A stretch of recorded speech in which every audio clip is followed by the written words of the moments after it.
Hello, this is Roseville Mayor Dan Rowe. I wanted to take a moment to thank Arts Roseville and the Ramsey County Library System for their featured artist program and for adapting to our current times by taking the program online in order to reach a wider audience.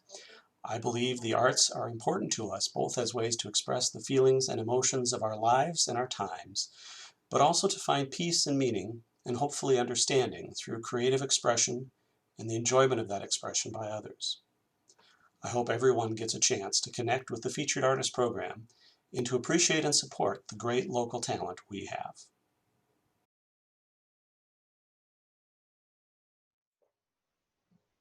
Welcome to the Arts Roseville Featured Artist Program, a partnership of Arts Roseville and the Ramsey County Library-Roseville branch. We are so grateful for this partnership. My name is Eden Bart, and I am on the board of Arts Roseville, a local nonprofit organization with the mission of advancing arts, creativity, and community in Roseville. We're thrilled that we can continue to feature local artists through the Featured Artist Programming, virtually for now, and we're so happy that you're joining us. Enjoy the program.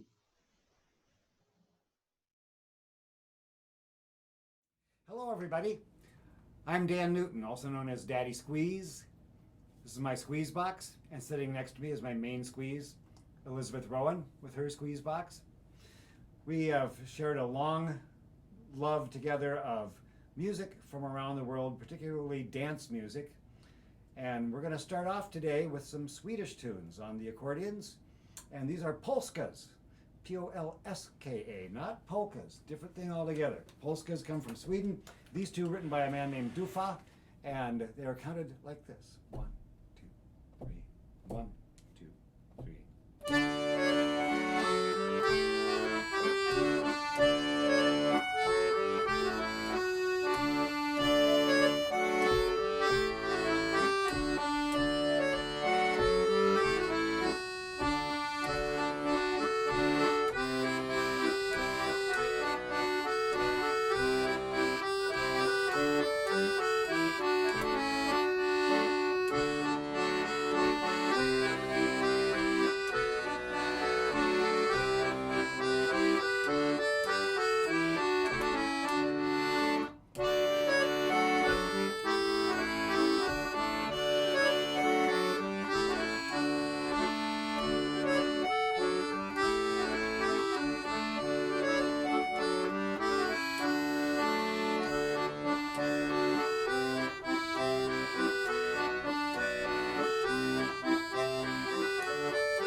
A couple of Swedish tunes for all the Swedes in Roseville.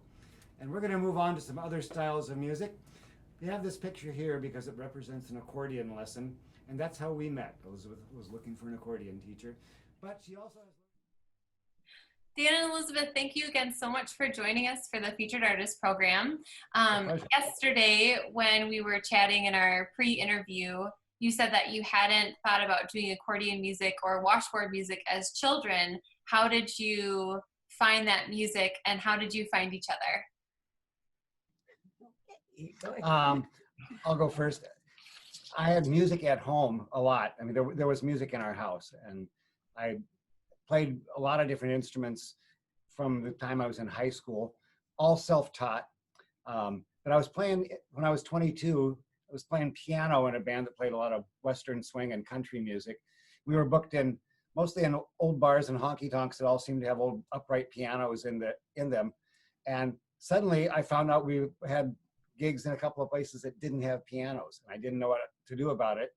And a friend of mine, who happened to be a folk dance instructor and a Suzuki violin instructor, said, I've got an old box in the attic my uncle used to play, and it's got piano-shaped keys on it. Maybe you want to try that. And it was an accordion, and that got me started getting interested in what this instrument was and how it worked and what kind of music was played on it. Started me down a long path that eventually led me to her.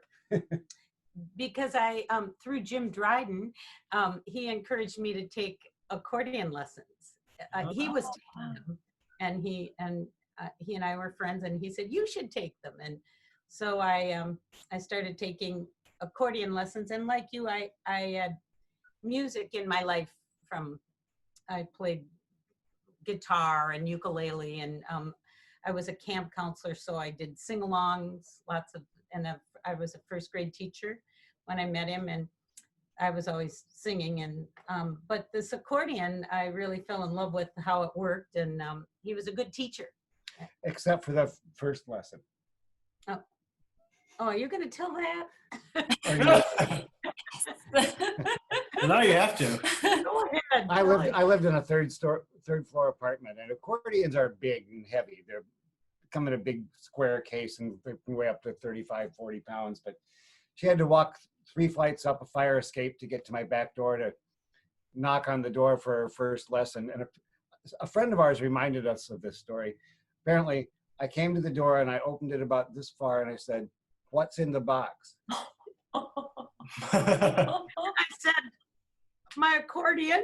I shut the door, and I left it shut for about 15 seconds. He slammed the door. And then I opened it and said, lesson number 1, never tell them what's in the box until you get inside. Oh my gosh. Such a stigma attached to the accordion back then. But she started taking lessons from me. Years went by. I was getting busy. She was getting more and more frustrated. She became teacher's pet. We eventually became a couple. She was getting frustrated with work. I said, you have the math and people skills needed to manage a musician and do my bookings and bands. If you want a career change, I'll pay you to do that. And so she took me up on it. And then I started I noticed she's a really good dancer. She's got good rhythm. I started suggesting maybe she could play a little percussion. And then You asked me to learn the Wiro. the Wiro, which show them the Wiro. I don't know if that shows up in the video. Yeah. It's a Latin instrument with a little kitchen whisk. Anyway, then, hey, how about another one? How about the rub board, which you see in the video? Finally, I said, the washboard would be really cool. And she keeps going along with things like that. So. I try to do what it takes to keep our self afloat, ourselves. So do you, how do you balance practicing, performing as a couple, but then also, living your life as a couple as well? And are you able to get to different heights as a husband and wife that maybe other performers couldn't get to? Oh, wow.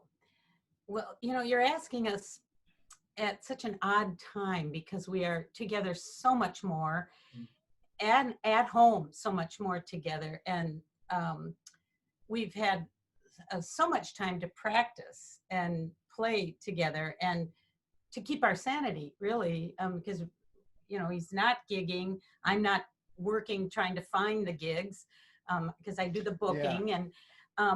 And so that's really different right now, and enjoyable that way. Any couple that owns a business or is in business together knows that you work all day together, and then you go home and you're together at night and you talk business. I mean, sometimes we have to put a moratorium on, we're not working anymore. But for the most part, I was the one who was out of the house, going to performances, going to rehearsals, doing that work. She was behind the scenes at home, doing work on the computer, on the phone, doing the bookkeeping, and then was just coming with me to my gigs, often to work the door, to do sales, but then getting up on stage and performing a little bit. As times changed in the Twin Cities area, and I've been around quite a while, the local scene changes. There's more young talent out there. Older performers like me don't get quite so busy with the band that I was in. We started doing more solo work, and I started working her into the act because, you know, she wasn't working as hard at the booking end of things. And yeah, since And the money's better. Yeah. Right. Yeah. Yeah. So now since the pandemic, we it started in March when it wasn't all that nice outside, and we just started playing a lot more tunes together because we had the time. And then I started doing these live streams, and people were really discovering when we did the live stream that they loved seeing Elizabeth play. And so she started playing a lot more with me. What started out to be me doing a live stream and her answering the comments and maybe sticking her face in once to play one song. It's now they're mostly us playing. And it's just looks like for at least for the while now, the future of our business is predominantly going to be us and not so much the bands and other things that That's we right. used to do. All right. I'm trusting Jim that you will edit this part out. This is segment 3. Artists at home. Since the advent of the coronavirus in 2020, in the month of March, we got our orders from the governor to stay at home, and all of our gigs were canceled, except for the ones that we could do streaming live from right here in our house. We've done a whole series of them, and we've taken up this as our theme song to open our shows, this old American string band tune from the jug band and ragtime tradition, which will feature washboard, a great jug band and Dixieland instrument. You can see a real washboard from washing clothes that Elizabeth has attachments on for various noisemakers. And this one is called Bring It On Down to My House, because that's where we are playing. 2, 3, 4.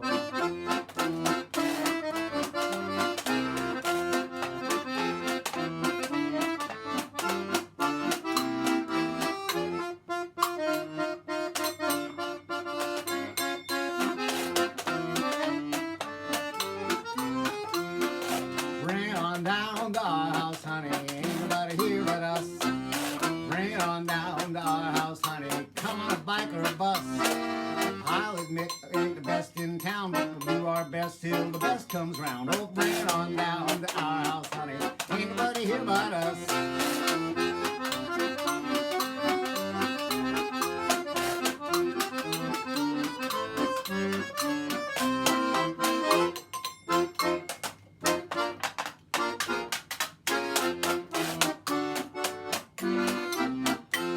Oh, bring it on down to our house, honey. Ain't nobody here but us. Bring it on down to our house, honey. We won't fight or fuss. I only meant to try a little bit, but you made me love it. Now I just can't quit. Oh, bring it on down to our house, honey. Ain't nobody here but us. I mean, ain't nobody here but us.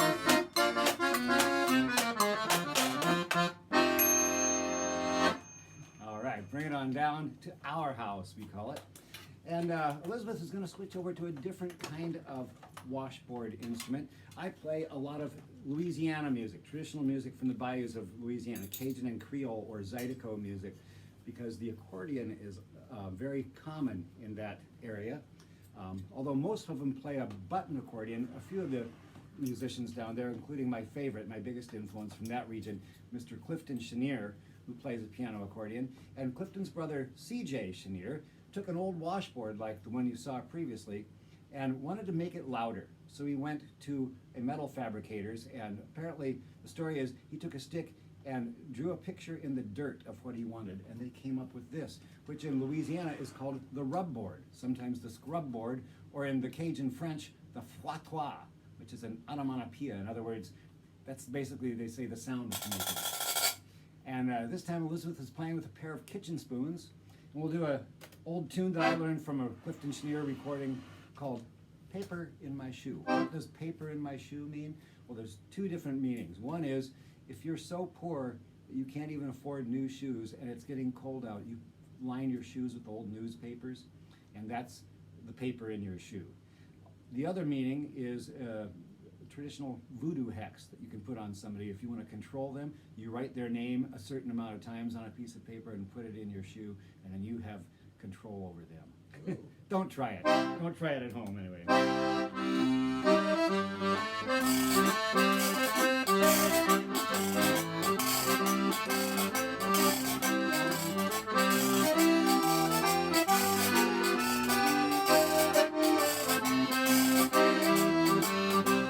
I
got a paper in my shoe.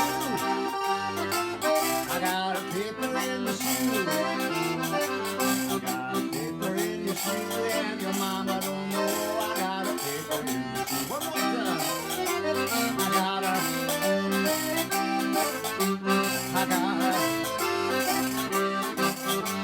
now your mama don't know I got a paper in my shoe. Got a paper in my shoe.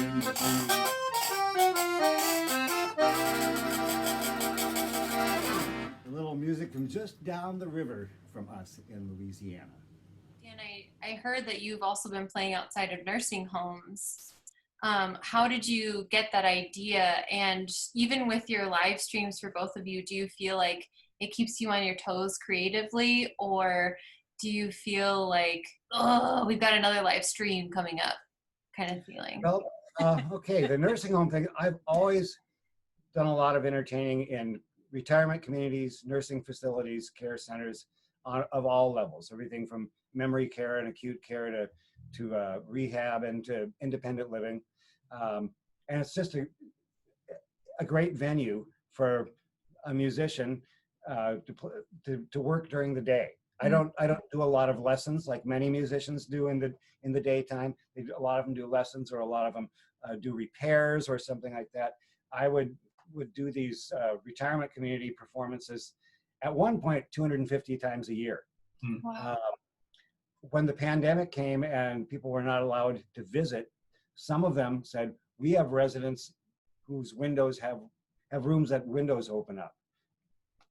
An accordion is loud enough that we think they could hear you if you played a little while on this side of the building, that side.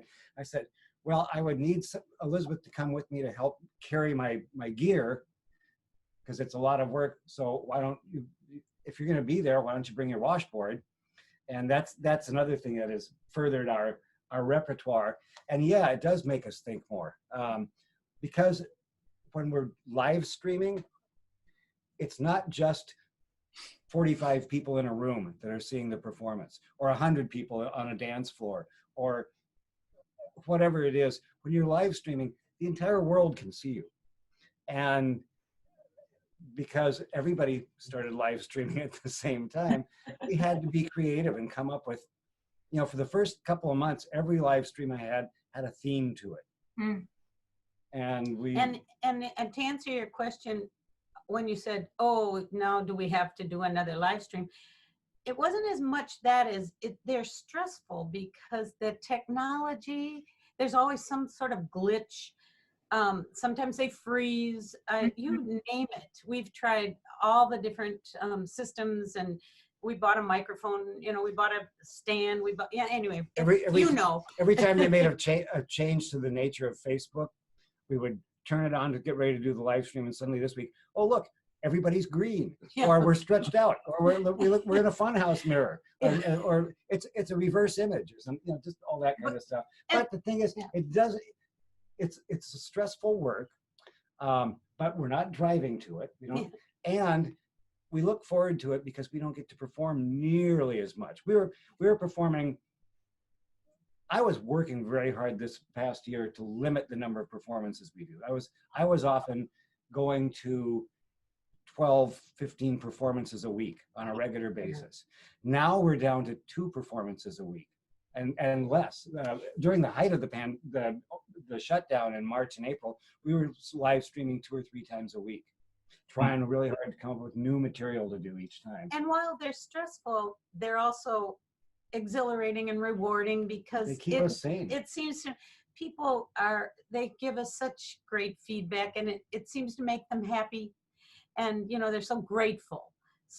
And we have people watching from all over the place, from Belgium and Australia, and especially right now we have a bunch of people who watch our streams from Portland, Oregon, and at this moment in history, they really want something for an hour that they can just get away from what's going on there, right? Like we needed here back a month or so ago during all that violence and unrest. And back to the outdoor at the senior facilities, that again is both very rewarding and a little heartbreaking. You're watching and they're waving at, and these are we're the first people they've seen other than their staff, and their relatives might be down in the parking lot waving at them and can't go. And so you're doing something good, but it's also really hard in some ways. So and as long as the weather makes it possible, there are places who are asking people to do that. So when this winter rolls around, we'll see what happens. Yeah. I'm going to play a couple of my originals right now. Most of my originals are heavily influenced by the folk music from around the world that I love to listen to and play, particularly with these 2 pieces, French folk music. And the first one is reminiscent of music from the Alsace-Lorraine, heavily influenced by both French and German culture.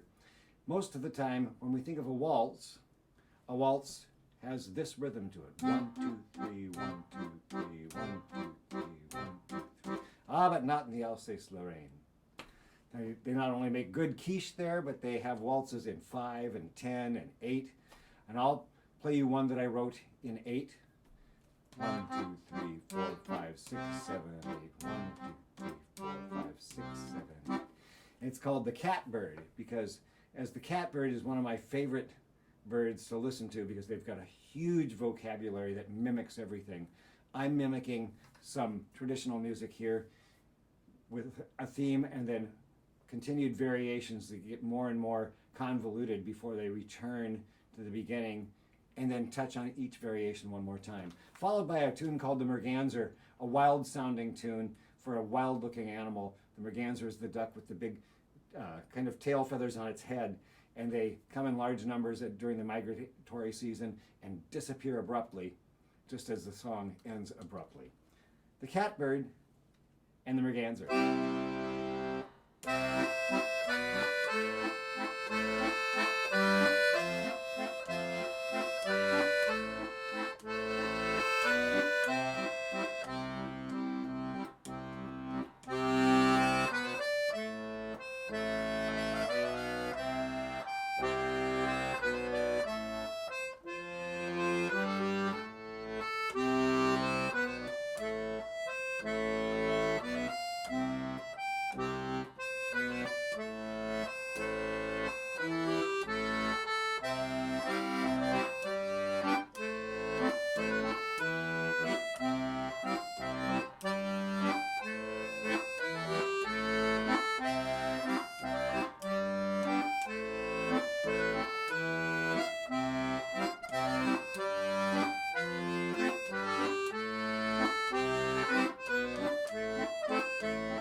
Catbird and the Merganser. Yeah. Next, So I'd like to get into the instruments a little bit. Can you tell us a little bit about where the accordion comes from and how it works? Yeah, the accordion. Would you hand me your accordion, Elizabeth? It's basically piano-shaped keys on this side, and the inside, if you can imagine, most people know what a harmonica looks like. Mhm. What's inside this accordion looks like a bunch of great big harmonicas. And it's actually the person who invented the harmonica in the 1820s in Vienna, Austria, also invented the accordion. Literally took a harmonica and attached a bellows that he used for his fireplace bellows. You can hear the air. To pump the air through, you can choose which of the reeds play and then accompany yourself with chords on the left hand. He had invented the harmonica, and people said they liked the sound, but they didn't like the fact that when it was in their mouth, they couldn't sing, drink, or smoke. So he innovated that idea. It was the first ones were buttons on both sides, and they looked more similar to this old instrument right here, Hmm. a button accordion, and this one sounds just like a harmonica. Anybody who's been around a 2-year-old who's been given a harmonica knows that sound.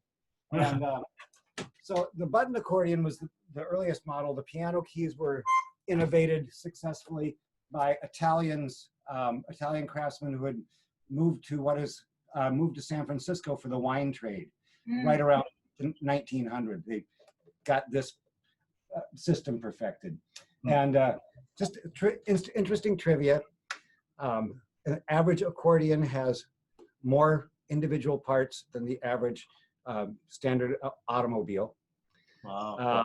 And San Francisco is probably considered the, at one time there was the center of accordion culture in the United States, and June is National Accordion Awareness Month. Wow. Not appreciation. That's amazing. Elizabeth, what about your washboards? And I know that you have these special gloves as well. Yeah, special gloves. Yes, well, the washboard, just a regular washboard. The way people used to Yeah. wash their clothes. Like, where did you find that? Well, there's a really great washboard player in town. His name is Mikkel Beckman, and he keeps finding these at flea markets, Thrift stores. at thrift stores, and he said he had one to sell me. So I bought this one from him, and it has nothing on it. When I bought it, it had nothing on it, and I had a hard time playing it on my lap. I couldn't figure that out. He plays it sitting down, and so I had a friend attach a strap and a cushion because it's heavy, and so it works better with a little cushion.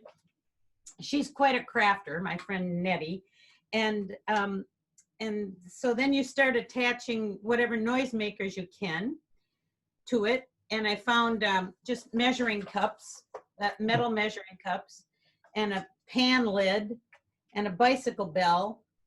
And then, well, I guess even before I attached everything, I went to hear a band play with a woman washboard player.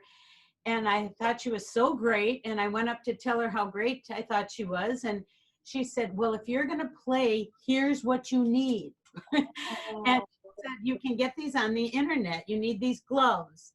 And the company is Clanky. Well, the company is called Dry Bone. Dry Bone Productions, and these are called Clanky Dogs.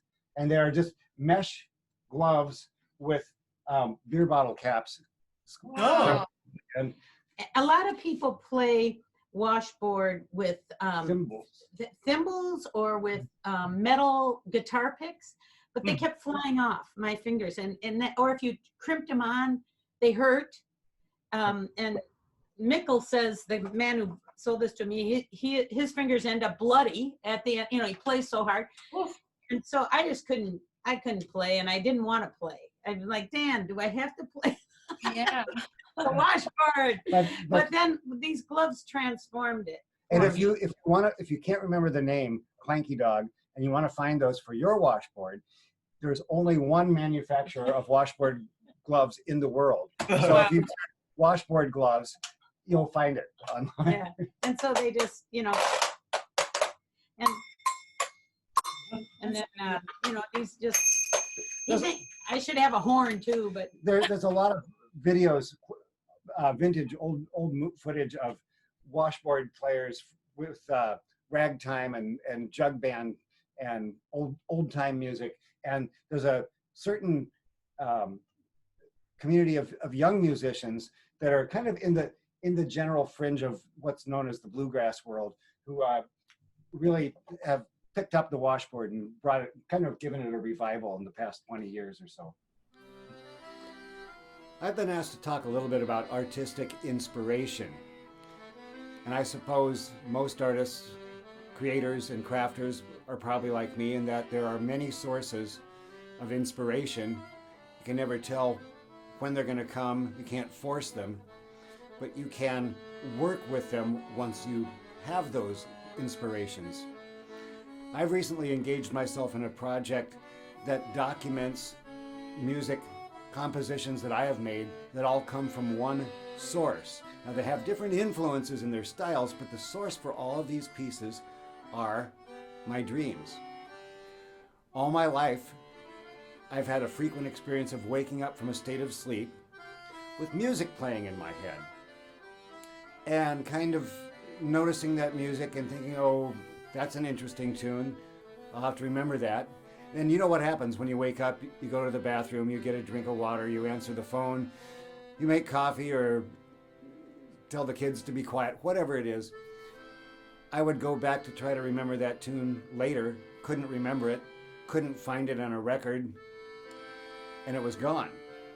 So at one point, I just decided to make myself record that piece of music that was in my head upon waking up, whenever that happened. Either writing it on a piece of paper that ends up looking something like this, or go to a voice recorder on my phone and just hum a few lines, and that's all usually it is. It's just a few lines of music. Later in the day, after I have had my coffee and done all those other things, I can go back and read that piece of music or listen to the phone and go, oh yeah, and then it comes back into my head. I can check it out, make sure I'm not just regurgitating somebody else's already composed piece of music. And then I can start to flesh it out. I can follow those opening lines and see where they take me and end up with my own composition, I guess. Anyway, I collected a couple dozen of these pieces that had their origins in dreams, fleshed out the nicest ones, put them in a package together just so I could categorize them and know where they are. And one of them ended up sounding to me like it said, "Once Upon a Time." It sounded like it was the opening music to a fairy tale story, a book, movie, TV show, play. So I took that one and started ordering some of the other ones behind it until I had something that sounded like a little story. In my mind, it tells me a story that's a fairy tale. If somebody else listens to it, they might decide that they have their own story that they hear when they listen to it. Such are the things that dreams are made of.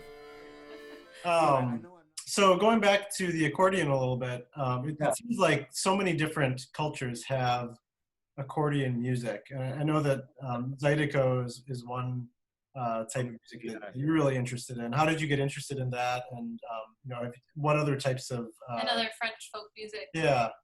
Well, I told you how I got that first accordion, and I was playing in a band that played Western swing music at the time. I was also in another band that played a lot of Celtic music. And so when I was given the accordion, my musician friends who I played with when I would first show up with it at a band practice, would say, "Oh, well, if you're going to play the accordion, here, I've got a couple of records you should listen to." And one guy gave me a stack of Clifton Chenier albums. He was the kind of the inventor of the style that we now know as Zydeco in Louisiana, and some records of Tex-Mex accordion players and some Cajun music. And somebody else handed me some Scandinavian music and gave me a tape of some French music, and somebody else gave me some English folk. And it was just, when they saw the accordion, I was fortunate enough that I had eclectic friends who had record collections of non-top 40 commercial music that they recognized the sound. Oh, he's got an accordion. He might like this.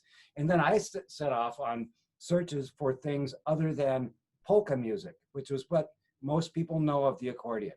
And I realized right away that the instrument is not made for polka music. It's made for all music. Polka works really well with the accordion, but so can anything else. And I started seeking out, finding recordings of jazz accordion players, and especially in the French realm, the jazz musicians in Paris in the 1920s and 30s. There was a lot of accordion players there. There were a lot of gypsies who were coming through France and into Paris looking for work. They were all musicians. They picked up on the accordion. They mixed the French folk sounds and the gypsy sounds with the jazz and came up with that French musette style, which is, the Parisian cafe music that we think of, that we all hear in so many romantic movies and things like that. But yeah, the accordion made its way around the world, and especially in Europe. They were invented in Austria.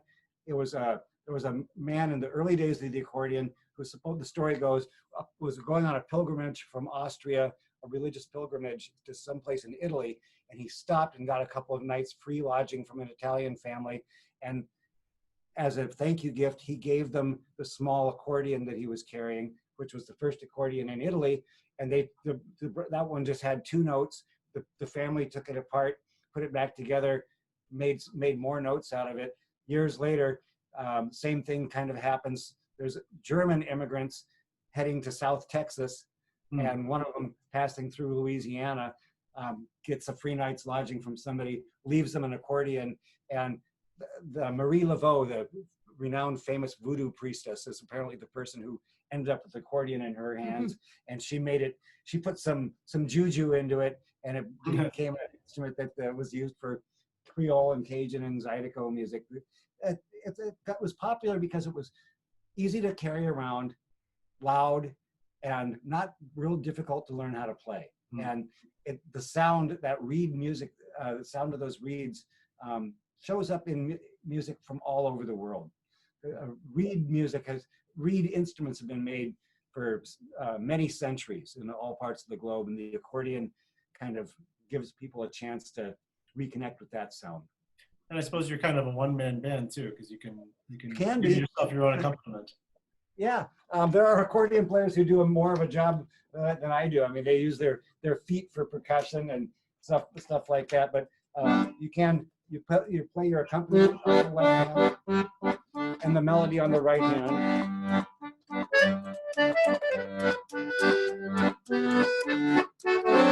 And then you can sing or talk to the audience while you're playing. Since I don't do the percussion myself, that's where she comes in. Really, Well, this brings us to our final musical selection, and Elizabeth is back with her accordion. When she first started taking lessons from me, we played a lot of music from the central part of France. So we'll close up that way, kind of to bring it full circle for us. Some of our favorite tunes were what we thought were fast little waltzes. As it turns out, they weren't waltzes at all. They are called bourrées. And the bourrée dance is done with couples facing each other, long lines of couples facing each other, and they move forward and back and around each other without ever touching. And in France, this is often done just as a couple dance without the long lines. And it's quite fun to watch. There's a lot of improvising going on. And all the bourrées start with a little announcement. So you'll hear this little rhythmic announcement first. First one is called Bourrée Valse. The second one is called Le Rossignol. And if I understand correctly, it can mean either the nightingale, the white elephant, or the skeleton key. Good all-purpose word there. Swiss Army knife of French words. Anyway, thanks a lot. I'm Dan Newton. That's Elizabeth Rowan. Here we go with some bourrées.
joining us for the Arts Roseville Featured Artist Program. To learn more about Arts Roseville, upcoming featured artist programs, and to join our email list, please visit artsroseville.org. You can also follow us on Facebook. If you've not yet had a chance to see the beautiful Unity Tower located in the garden of the Ramsey County Library-Roseville branch, I encourage you to do so.